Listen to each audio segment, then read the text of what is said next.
স্বাধীনতা, সাম্য, সম্প্রীতির কবিতা এই প্রতিপাদ্য সামনে রেখে আমরা জাতীয় কবিতা উৎসব 2025-এর আয়োজন করেছি।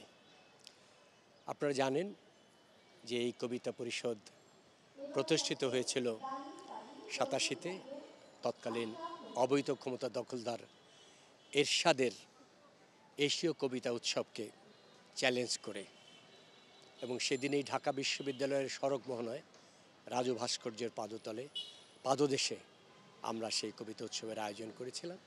সারা দেশ থেকে শত শত কবি এবং হাজার হাজার মানুষ সেই উৎসবে যোগ দিয়েছিলেন।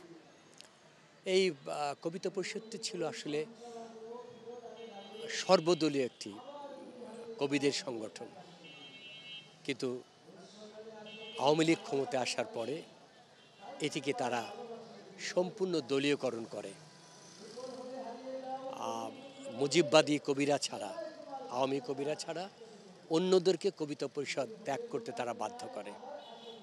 এই কবিতা পরিষদের প্রথম উদ্যোগ নিয়েছিলাম আমি, প্রথম সভা ডেকেছিলাম আমি, এবং ঢাকা বিশ্ববিদ্যালয়ের ছাত্র শিক্ষক কেন্দ্রের শিরিষতলায় আমরা প্রথম মিটিং দিয়েছিলাম। সেই মিটিংয়ে আমার অকাল প্রয়াত বন্ধু রুদ্র মোহাম্মদ শহীদুল্লাহ, রেজাউদ্দিন স্টালিন সহ আরও অনেকেই সেই সময় আমাদের সঙ্গে ছিল। গত 15 বছর জাতীয় কবিতা পরিষদ একদলীয় শাসনের পৃষ্ঠপোষক হয়ে উঠেছিল, যেটি শিল্প সাহিত্যের কাম্য নয়।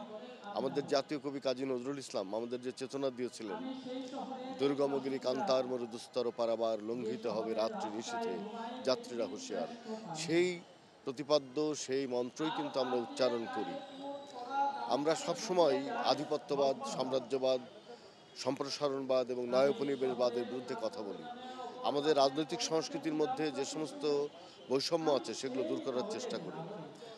আমরা সবসময় লক্ষ্য করি যে একদল যায় আর একদল আসে, নানা রকম আমাদের প্রলোভন দেয়, নানা রকম ইশতেহার তৈরি করে, কিন্তু তার কোনো প্রতিফলন আমরা জাতীয় জীবনে দেখি না।